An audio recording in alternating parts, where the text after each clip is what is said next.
Suara Sidoarjo.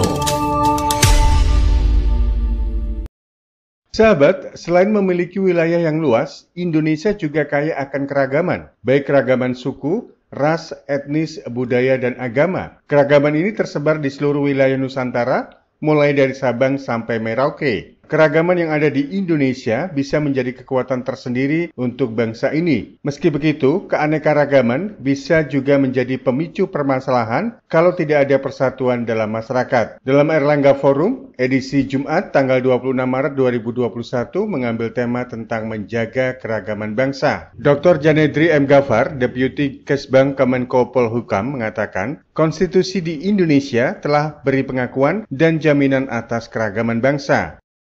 Secara normatif, jaminan keberagaman bangsa itu telah ditegaskan, telah dijamin oleh konstitusi kita, baik keragaman agama, suku, bahkan ras.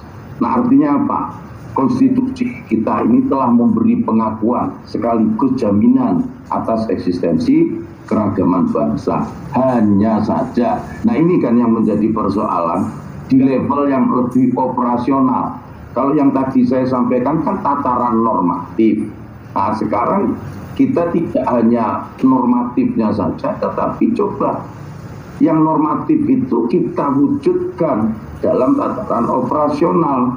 Nah, dalam tataran operasional ini negara harus mampu mempertemukan nilai, kepentingan, dan cita-cita bersama masyarakat yang plural itu. Profesor Badri Munir Sukoco, Direktur Sekolah Pasca Sarjana UNER menyampaikan, dari sisi ekonomi, keragaman juga memiliki andil pada kesenjangan ekonomi. Untuk itu, tantangannya agar tidak terjadi ketimpangan yang semakin jauh, yakni mendorong sektor pendidikan. Cara paling efektif untuk meningkatkan pendapatan dan pemerataan ekonomi serta mengurangi ketimpangan ekonomi adalah lewat pengembangan sumber daya manusia, khususnya terkait dengan pendidikan. Dengan adanya pendidikan, maka masyarakat akan memiliki perspektif yang beragam bagaimana cara membuat penghasilan yang lebih tinggi dibandingkan sebelumnya. Dan saya rasa apa yang dilakukan oleh pemerintah saat ini itu sudah tepat dengan menempatkan pengembangan SDM sebagai prioritas pembangunan yang pertama, dan transformasi ekonomi ini yang nomor 5. Ahmad Helmi Faisal Zaini, Sekjen Pengurus Besar Nahdlatul Ulama, PBNU menuturkan, Indonesia seringkali jadi contoh negara-negara lain dalam hal keragaman sebuah bangsa.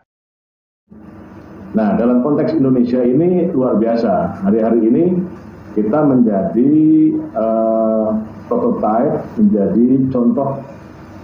Karena terus terang saja di PBNU ini hampir setiap minggu sebelum pandemik selalu kedatangan tokoh-tokoh dunia, dan mereka ini bertanya, apa sih resepnya kepada para kiai dan para ulama NU sehingga bisa tetap menjaga keindonesiaan kita ini dalam konteks adanya keanekaragaman yang luar biasa.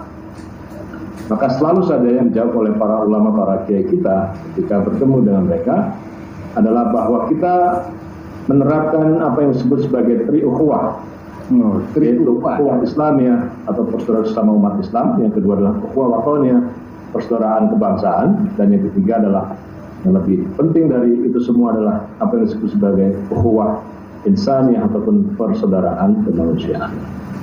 Sahabat, dengan keragaman bangsa tentunya masyarakat harus bersatu supaya dapat hidup dengan damai dan tentram. Selain itu, masyarakat juga harus menjaga keanekaragaman budaya agar kebudayaan di Indonesia tidak terkikis oleh perkembangan zaman. Panji Harto, Suara Sidoarjo.